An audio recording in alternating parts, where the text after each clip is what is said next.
नमस्कार दोस्तों, कैसे हैं आप सब। आज हम शुरू करने वाले हैं क्लास 10 का चैप्टर नंबर 4 का थर्ड लेक्चर। आज के इस लेक्चर में हम बात करने वाले हैं chemical properties of carbon compounds and soap and detergent.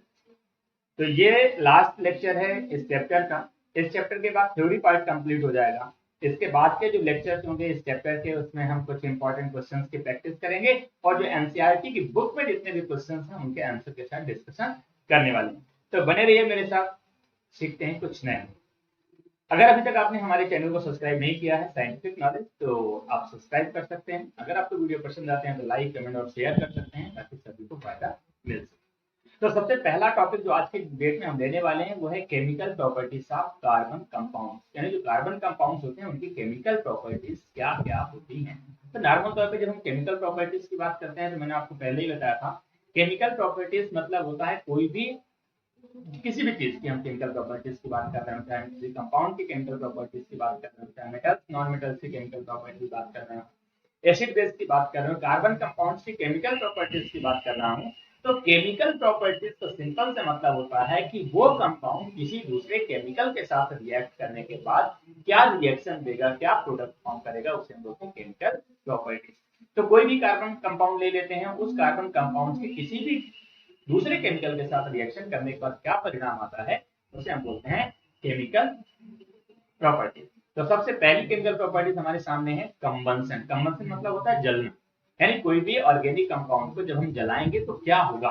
तो निश्चित तौर पे आपको पता है कि जब भी कोई भी चीज को हम जलाते हैं तो वो ऑक्सीजन के साथ रिएक्ट करती है। नॉर्मल तौर पे मेटल्स को करेंगे तो मेटल ऑक्साइड फॉर्म करता है, नॉन मेटल्स करेंगे तो नॉन मेटल ऑक्साइड फॉर्म करता है। उसी तरह जब कार्बन कंपाउंड्स को हम जलाते हैं तो वो ऑक्सीजन के साथ रिएक्ट करने के बाद 100% कार्बन डाइऑक्साइड गैस रिलीज करता है। तो carbonates compounds are use as fuel, ईंधन के रूप में यूज किए जाते हैं, because they burns in air releasing a lot of heat energy. बहुत ज्यादा हीट एनर्जी प्रोड्यूस करते हैं, इसलिए हम जितने भी ऑर्गेनिक कंपाउंड्स होते हैं उनको एज अ फ्यूल यूज करते हैं। रिएक्शन क्या होती है वो देख लेते हैं। CH4 that is organic compound methane. Methane को जब जलाते हैं तो वो ऑक्सीजन गैस के साथ रिएक्शन करता है। कंबंशन रिएक्शन यहाँ पर हो रही है, यानी जलाते हैं। जब जलाएंगे तो CO2 carbon dioxide gas form होगी 100%, H2O वाटर मॉलिक्यूल्स फॉर्म होंगे, हीट एनर्जी मिलेगी और साथ में लाइट प्रोड्यूस होगा। क्या क्या चीजें, heat energy, light energy, carbon dioxide gas and water molecules. तो जब हम जलाते हैं तो कार्बन डाइऑक्साइड रिलीज होती है, एटमॉस्फेयर में चली जाती है। H2O पार्टिकल्स जो होते हैं वेपर्स के फॉर्म में बाहर निकल जाते हैं। हीट जो है वो प्रोड्यूस होती है, लाइट प्रोड्यूस होती है और कुछ जो अनकम्प्रेसिबल होते हैं वो बच भी जाते हैं। तो इस तरह से आपकी क्या होती है, कंबंशन रिएक्शन। तो सिंपली आप कह सकते हैं कि when any organic compound burn in with oxygen it's from carbon dioxide gas, H2O, heat energy and light energy आर्स। क्लियर? चलिए आगे हम बात करते हैं सैचुरेटेड हाइड्रोकार्बन। सैचुरेटेड हाइड्रोकार्बन का मतलब होता है वे ऑर्गेनिक कंपाउंड जो सिंगल बॉन्डिंग में होते हैं। मैंने बताया था जो सिंगल बॉन्डिंग में होते हैं उनको हम क्या बोलते हैं, saturated hydrocarbon. Generally burn in air with blue and non sooty flame, यानी जितने भी आपके सैचुरेटेड हाइड्रोकार्बन होते हैं सिंगल बॉन्डिंग वाले होते हैं, जैसे methane, ethane, propane, butane, pentane, ethane, ये सभी क्या होते हैं कि ब्लू कलर में इनकी जो फ्लेम का कलर होता है वो ब्लू फ्लेम होता है, यानी कंप्लीट कंबंशन होता है। एंड नॉन सूटी फ्लेम, यानी धुआं बिल्कुल भी नहीं निकलता है। अगर हम बात करेंगे अनसैचुरेटेड हाइड्रोकार्बन्स की, यानी जो डबल बॉन्डेड और ट्रिपल बॉन्डेड होते हैं, जैसे एथीन, मेथीन, प्रोपीन, ब्यूटाइन, है ना, एथाइन, मेथाइन, जो भी है, Burns in air with yellow flame. Yellow मतलब जो उसकी फ्लेम होगी येलो कलर में होगी, साथ में सूटी फ्लेम होगी, यानी धुएंदार फ्लेम निकलेगी, because percentage of carbon is higher than saturated hydrocarbon. क्योंकि सैचुरेटेड हाइड्रोकार्बन की अपेक्षा कार्बन की मात्रा ज्यादा होती है, किसमें, अनसैचुरेटेड में। तो जब हम जलाते हैं तो उसका कंप्लीट कंबंशन नहीं होता है, इनकम्प्लीट कंबंशन की वजह से सूटी फ्लेम निकलती है, which does not get completely oxidized in air, यानी इनकम्प्लीट कंबंशन होता है। ठीक है, तो यहाँ पर दो चीजें ध्यान रखने वाली चीजें हैं। पहली, सैचुरेटेड हाइड्रोकार्बन से यानी सिंगल बॉन्डेड वाला है तो उसका कंप्लीट कंबंशन होगी, ब्लू कलर में फ्लेम निकलेगी और उसमें कोई भी सूटी फ्लेम नहीं निकलेगी। लेकिन यदि अनसैचुरेटेड यानी डबल बॉन्डेड या ट्रिपल बॉन्डेड में तो उसका कंप्लीट कंबंशन नहीं होता है, जिसकी वजह से सूटी फ्लेम और येलो कलर की फ्लेम निकलती है। सेकेंड प्रॉपर्टीज है ऑक्सीडेशन। तो ऑक्सीडेशन मतलब भी वही होता है एडिंग ऑफ ऑक्सीजन। तो एडिंग ऑफ ऑक्सीजन कब होगा, जब हम बर्न करेंगे। या इसके अलावा दूसरी रिएक्शन देख लेते हैं, alcohols can be converted to carboxylic acid. यानी जो एल्कोहल होते हैं, एल्कोहल किसमें होते हैं, जिसमें OH कार्बोक्सिलिक जो OH ये क्या होता है, ये क्रियात्मक समूह होता है यानी फंक्शनल ग्रुप। तो जिसमें OH फंक्शनल ग्रुप जुड़ा होता है उसको हम क्या बोलते हैं, alcohol. Alcohol can be converted to carboxylic acid. Carboxylic acid का क्या फंक्शनल ग्रुप होता है, COOH। यानी जो एल्कोहल होता है वो किसमें कन्वर्ट होता है, कार्बोक्सिलिक एसिड में। Presence of oxidising agent alkaline. Alkaline मतलब होता है बेस। तो बेस की प्रेजेंस में एल्कोहल किसमें कन्वर्ट होता है, कार्बोक्सिलिक एसिड में। जैसे आपका बेसिक में कौन कौन सा आता है, एक आपका KMnO4 ले सकते हैं, पोटेशियम परमैंगनेट ले सकते हैं, या फिर कोई भी एसिडिक पोटेशियम डाइक्रोम में लिया जा सकता है। अब रिएक्शन कैसे होगी वो देख लेते हैं। तो यहाँ पर अगर आप ध्यान से देखेंगे CH3CH2OH दैट इज एल्कोहल, और अगर नाम की बात करेंगे इसका नाम क्या है, इसका नाम होता है एथिल एल्कोहल या एथेनॉल। रिएक्शन किसके साथ करवाते हैं, तो रिएक्शन हम करवाते हैं ऑक्सीडाइजिंग एजेंट के साथ, जैसे KMnO4, पोटेशियम परमैंगनेट ले लेते हैं, या फिर एसिडिक पोटेशियम डाइक्रोमेट लिया जा सकता है। रिएक्शन करने के बाद जो हमें प्रोडक्ट मिलता है वो मिलता है CH3COOH यानी एथेनोइक एसिड।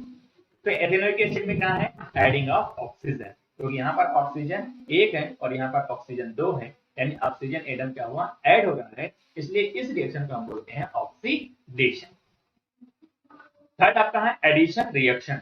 एडिशन मतलब होता है जब कोई भी चीज इसमें ऐड होती है, नई जुड़ती है, उसे बोलते हैं एडिशन। जैसे फॉर एग्जांपल हमारे पास एक डबल बॉन्डेड यानी अनसैचुरेटेड हाइड्रोकार्बन है।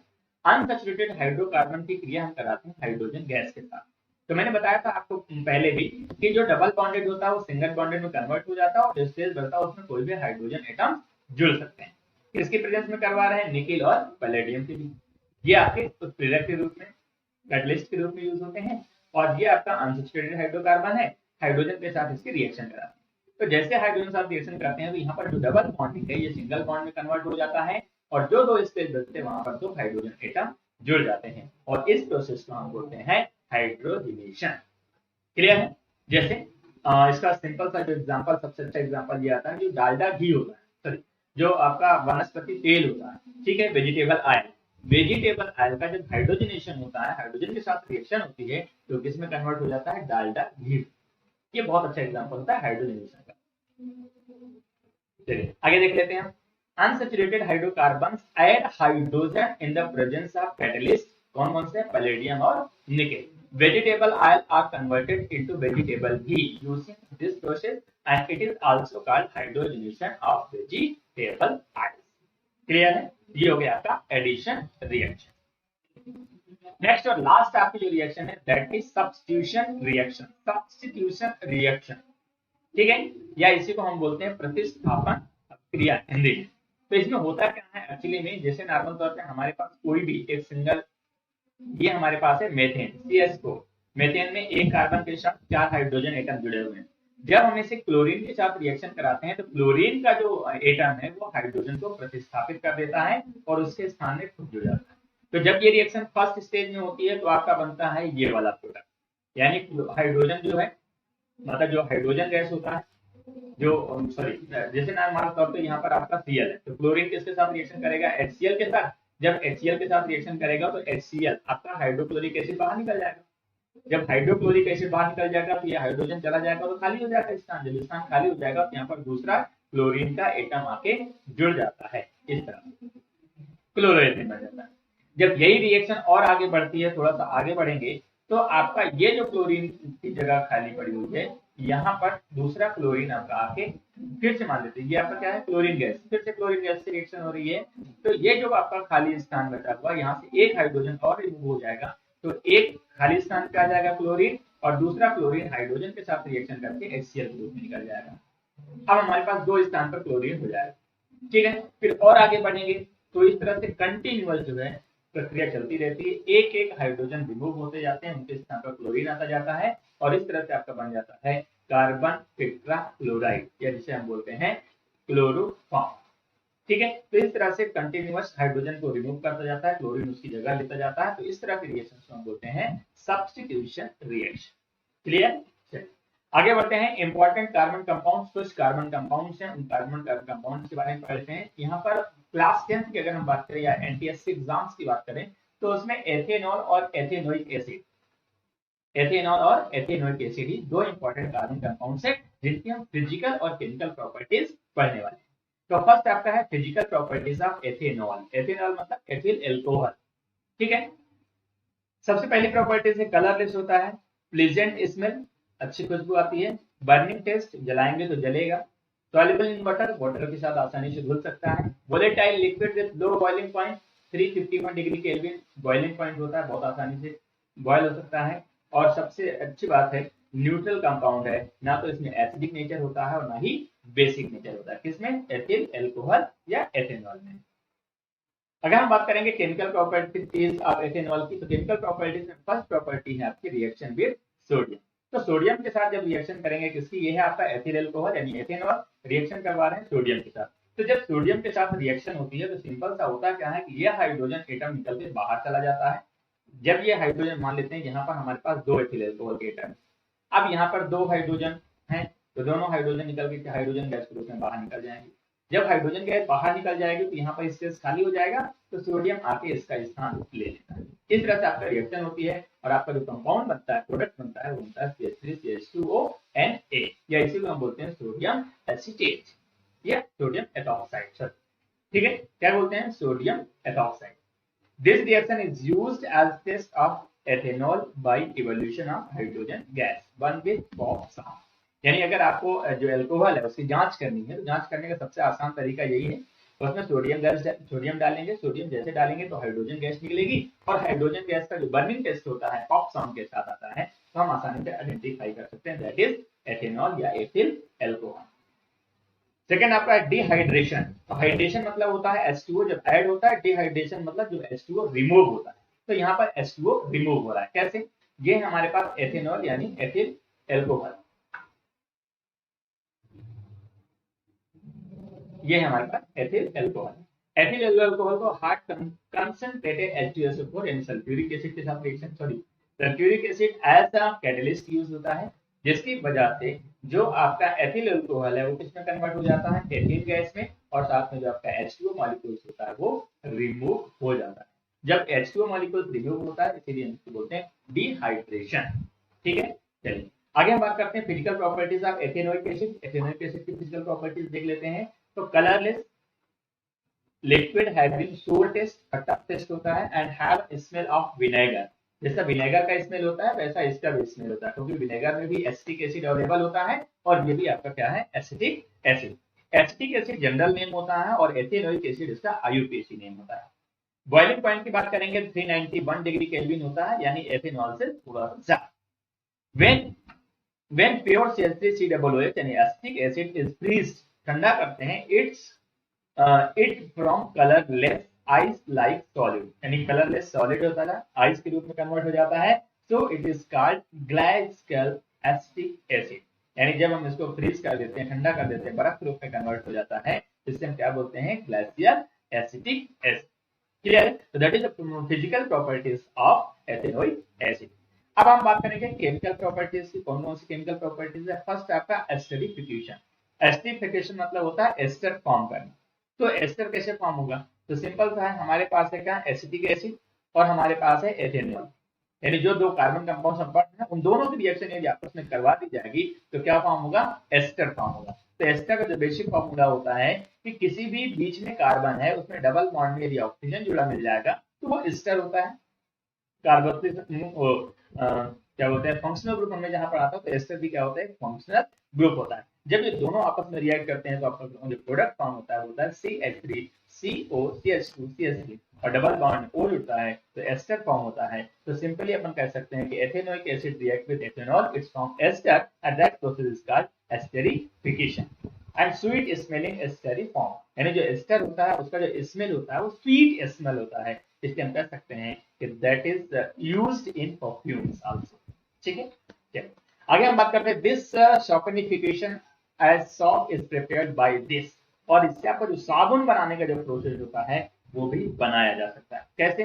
जैसे नाम तौर पे हमने क्या किया, हमारे पास एथेनोइक एसिड था और एथेनॉल था, दोनों की रिएक्शन हमने करवा दी। तो दोनों की जब रिएक्शन करवा देते हैं तो हमारे पास जो प्रोडक्ट फॉर्म होता है वो होता है एस्टर। एस्टर की रिएक्शन जब हम NaOH यानी सोडियम हाइड्रोक्साइड बेस के साथ कराते हैं तो यहाँ पर फॉर्म होता है CH3COONA यानी सोडियम एसीटेट, और साथ में बन जाता है आपका एथिल अल्कोहल। तो एथिल अल्कोहल आपका बाहर निकल जाता है और साथ में बन जाता है सोडियम एसीटेट, जो कि क्या होता है, साबुन बनाने में काम आता है। तो this process is called saponification. Ester form होता है तो एस्टरिफिकेशन, और साबुन फॉर्म होता है तो सॉपुनिफिकेशन होता है। नेक्स्ट प्रॉपर्टी है रिएक्शन विथ बेस। अगर हम एसिटिक एसिड की रिएक्शन करवाएं किसके साथ, बेस के साथ, तो हमने पढ़ा था न्यूट्रलाइजेशन रिएक्शन कि when acid and base react salt plus H2O is formed, so that is called neutralisation reaction. तो जो एसिटिक एसिड है या एथेनोइक एसिड है दैट इज एसिड, रिएक्शन किसके साथ कर रहे हैं, बेस के साथ। तो when base and acid react that forms salt plus H2O। तो ये आपका CH3COONA यानी सोडियम एसीटेट क्या है, साल्ट है, और H2O आपका वाटर फॉर्म करता है। थर्ड रिएक्शन है reaction with carbonate and hydrogen carbonates. तो जब भी कोई भी एसिड हाइड्रोजन कार्बोनेट या कार्बोनेट के साथ रिएक्ट करता है तो 100% H2O के साथ कार्बन डाइऑक्साइड रिलीज करता है। बिल्कुल, तो यहाँ पर भी CH3COOH that is acidic acid react किसके साथ कर रहा है, Na2CO3 यानी सोडियम कार्बोनेट के साथ। तो जब सोडियम कार्बोनेट के साथ रिएक्शन करेगा ये फॉर्म करेगा CH3COONA यानी सोडियम एसीटेट, साथ में हाइड्रोजन गैस निकलेगी, उस H2O रिलीज होगा और कार्बन डाइऑक्साइड गैस रिलीज। या दूसरी रिएक्शन यहाँ पर दी हुई है, ये है आपका, ठीक है, ये हो गया आपका एसिटिक एसिड। जब एसिटिक एसिड किसके साथ रिएक्शन करेगा, ये करेगा आपका सोडियम हाइड्रोजन कार्बोनेट के साथ, तो भी आपका बनेगा CH3COONA H2O और साथ में CO2 गैस रिलीज होती है। तो सिंपल सा है, जब हम केमिकल प्रॉपर्टीज बात करते हैं तो जो रिएक्शंस होती हैं वो मेन होती हैं, और रिएक्शन याद करना बहुत ही मुश्किल नहीं, बहुत आसान होता है, बस रिएक्शन को थोड़ा सा लिखना पड़ता है और कंसेप्ट समझने की कोशिश करना है कि वो रिएक्ट कैसे करना है। जैसे मैंने आपको बताया सिंपल सा कि जब भी कोई भी कार्बोनेट के साथ एसिड रिएक्ट करता है तो कार्बन डाइऑक्साइड और H2O निकलता है। तो सिंपल सा है, CO3 है तो CO3 में से CO2 निकाल दो, एक ऑक्सीजन बचेगा, कोई दिक्कत नहीं है। यहाँ पर आपका क्या है, एक हाइड्रोजन है, यहाँ पर एक हाइड्रोजन है, दो हाइड्रोजन के साथ ये वाला ऑक्सीजन लेके हम H2O निकाल देंगे। अब देखेंगे तो यहाँ पर क्या बचेगा, यहाँ पर बचेगा आपका CH3, ठीक है, CH3 बचेगा। यहाँ पर ऑक्सीजन खत्म हो गया, यहाँ पर दो ऑक्सीजन है तो दो ऑक्सीजन यहाँ पर हो गया। फिर हमारे पास क्या बचा हुआ, सोडियम, तो सोडियम इसके साथ आगे मिक्स हो जाएगा। मतलब ये कंसेप्ट अगर हमारी समझ में आसानी से आ गया तो मुझे लगता है कि रिएक्शंस को याद करने में कभी भी कोई भी प्रॉब्लम नहीं होगी। क्लियर है, चलिए आगे बात करते हैं। अब हम बात करते हैं soap and detergent, that is very important topic of this chapter and this is also this is last topic of this chapter, ठीक है। और ये पूछा जाता है, हालांकि इस बार अगर हम बोर्ड एग्जाम्स की बात करेंगे तो शायद नहीं पूछा जाएगा क्योंकि सिलेबस थोड़ा सा रिड्यूस हुआ है, बट हमेशा के लिए याद रखना, चाहे हम NTSC का एग्जाम देने वाले हैं या कोई भी कॉम्पिटिटिव एग्जाम देने वाले हो, वहां पर ये सारी चीजें पूछी जाती है। तो फर्स्ट टॉपिक होता है सॉल्ट। सॉल्ट मतलब होता है साबुन। कैसे बनता है तो हमने पहले भी डिस्कस किया है कि पोटेशियम हाइड्रोक्साइड या फिर सोडियम हाइड्रोक्साइड से बनाया जाता है। तो नॉर्मल तौर पर सोडियम और potassium salt of long chain fatty acid is called salt. यदि सॉल्ट की डेफिनेशन पूछता है तो सिंपल से आप कह सकते हैं कि the long chain of fatty acid is called salt. किसका, पोटेशियम और सोडियम साल्ट। जनरल फॉर्मूला अगर हम बात करें तो RCOONA। अब लॉन्ग चेन कैसे बनेगी, जैसे इसका मैं नॉर्मल तौर पे C17 H35, तो ये भी R ही माना जाएगा ना। फिर हमने कहा COONA, ये आपकी लॉन्ग चेन बन गई। सोडियम हाइड्रोक्साइड का साल्ट है, उसका लॉन्ग फैटी एसिड है, ठीक है, ये हो गया आपका सोडियम एसिड, इसे बोलते हैं साल्ट। और अगर यहीं पर हम डिटर्जेंट की बात करें, डिटर्जेंट क्या होता है तो अमोनियम एंड सल्फेट साल्ट, दोनों थोड़ा सा डिफरेंट है। साबुन किससे बनता है, सोडियम और पोटेशियम साल्ट से, जबकि डिटर्जेंट बनता है अमोनियम और sulphonate salt of long chain fatty acid आकार डिटर्जेंट। डिफरेंस थोड़ा सा है। एग्जांपल्स की बात करेंगे, जैसे मान लेते हैं CH3 CH2 का whole 11, that is very important. Long chain तभी बनती है CH3 that is R, CH2 का होल ट्वाइस 11 एंड C6H4SO3NO। ये आपका क्या होता है, डिटर्जेंट। तो डिटर्जेंट और जो सॉफ्ट होता है ये थोड़ा सा बेसिक डिफरेंस होता है। अब हम बात करते हैं हार्ड एंड सॉफ्ट वाटर। आपने सुना होगा कि कुछ डिटर्जेंट होते हैं जो सॉफ्ट वाटर पे काम करते हैं, हार्ड वाटर में नहीं करते हैं। क्यों नहीं करते हैं, समझने की कोशिश करते हैं। तो water that does not produce lather with soap readily is called hard water. यानी साबुन जो कि रगड़ने के बाद झाग नहीं देता है तो उस पानी को हम बोलते हैं hard water. And which produce leather this shop is called soft water, और जिसमें बहुत ज्यादा फेन निकलता है उसको हम बोलते हैं सॉफ्ट वाटर। ये बेसिक डेफिनेशन हो गई। तो हार्डनेस किस वजह से होती है? तो hardness of water is due to the presence of bicarbonates, chlorides, मतलब कि जो वाटर होता है, जो हार्ड वाटर होता है, उसमें क्या क्या प्रेजेंस होता है? तो उसमें बाइकार्बोनेट्स हो सकते हैं, क्लोराइड्स हो सकते हैं, सल्फेट साल्ट हो सकते हैं, कैल्शियम के या फिर मैग्नीशियम के। कैल्शियम और मैग्नीशियम के साल्ट हो सकते हैं, बाइकार्बोनेट्स हो सकते हैं, क्लोराइड्स हो सकते हैं, सल्फेट्स हो सकते हैं, और ये हार्ड वाटर के साथ मिक्स होते हैं, और यही रीजन है कि वाटर आपका हार्ड हो जाता है। अब हम बात करते हैं difference between soap and detergent. क्या डिफरेंस होता है दोनों में? तो सोप और डिटर्जेंट में बहुत बेसिक डिफरेंस है। सबसे पहला तो डेफिनेशन आपने पढ़ लिया है, these are sodium and potassium salts of long chain of fatty acid. यानी जो सोप होते हैं वो सोडियम और पोटेशियम के साल्ट्स होते हैं, जबकि detergents are ammonium and sulphonate salts of long chain of fatty acid. Second difference है, ionic part of the soap is COONA, जबकि आयनिक पार्ट इसमें डिटर्जेंट में क्या होता है? OSO3Na, सॉरी Na, ठीक है। थर्ड आपका डिफरेंस है, their efficiency decreases in hard water, यानी हार्ड वाटर में काम नहीं करता कौन? सॉल्ट। बट जो डिटर्जेंट होता है, their efficiency is unaffected in hard water, जिससे सॉफ्ट वाटर में काम करता है वैसे हार्ड वाटर में भी काम करता है, डिटर्जेंट की खास बात। नेक्स्ट एंड लास्ट डिफरेंस है आपका, सोप आर बायोडिग्रेडेबल। जो साबुन होते हैं वो बायोडिग्रेडेबल होते हैं, आसानी से मिट्टी में मिल सकते हैं, कोई दिक्कत नहीं है। But detergents are non biodegradable, जबकि डिटर्जेंट नॉन बायोडिग्रेडेबल सब्सटेंस होते हैं। That is very most important points. Next advantage क्या है डिटर्जेंट का? मैंने जस्ट अभी बताया कि जो डिटर्जेंट होता है वो हार्ड वाटर और सॉफ्ट वाटर दोनों में वर्क करता है, जबकि सॉफ्ट वाटर में काम करता है। So the main advantage of detergents over soap is that soap cannot be used in hard water for washing because hard water react with soap to form curd white precipitate called scum. यानी जो hard water होता है, hard water के साथ जब साबुन react करता है तो कर्डी मतलब दही टाइप का जो होता है व्हाइट प्रेसिपिटेट फॉर्म करता है, जिसे हम बोलते हैं स्कम। यहाँ पर रिएक्शन नीचे लिखी हुई है, ध्यान समझेंगे। ये है आपका साबुन का फॉर्मूला। अगर आपसे कभी भी साबुन का केमिकल फॉर्मूला पूछा जाए तो 17H35COONA। जब ये कैल्शियम क्लोराइड मैंने बताया था कि हार्ड वाटर में कैल्शियम क्लोराइड के जो साल्ट होते हैं वो मिले होते हैं, जब इसके साथ रिएक्शन करता है तो फॉर्म करता है C17H35COO का होल ट्वाइस Ca, और इसे हम बोलते हैं कैल्शियम स्टीरेट, या इसी को हम बोलते हैं इसका, और साथ में आपका NaCl यानी साल्ट फॉर्म होता है। यहाँ पर देखने वाले 10 इन hard water soap does not give leather while detergent does, और यही रीजन है कि जो हार्ड वाटर होता है फॉर्म नहीं करता है, जबकि डिटर्जेंट करता है। अगर हम बात करें स्ट्रक्चर ऑफ सॉफ्ट मॉलिक्यूल, साबुन का जो मॉलिक्यूल होता है, सिंगल मॉलिक्यूल, उसका कैसा स्ट्रक्चर होता है? कुछ इस तरह का होता है। ये वाला आपका जो होता है हाइड्रोफिलिक होता है। हाइड्रोफिलिक मतलब होता है Na पॉजिटिव, जो कि पानी के साथ आसानी से मिक्स हो सकता है, और हाइड्रोफिलिक वाला जो एंड होता है वो नेगेटिव होता है, जिसकी वजह से वो पानी से दूर भागता है, पानी से अटैच नहीं। अब लास्ट टॉपिक यहाँ पर बचता है क्लीनिंग एक्शन ऑफ साबुन, यानी साबुन किस तरह से कपड़े को साफ करता है, इसमें कौन सा प्रोसेस होता है जिसकी वजह से हम कपड़े में डिटर्जेंट या साबुन डालते हैं तो वो मैल को निकाल के बाहर कर देता है। तो सिंपल सा है, सबसे पहले हम बात करते हैं डर्ट क्या होता है। तो dirt is generally held to the surface of the dirty cloth by the thin film of oil और ग्रीस।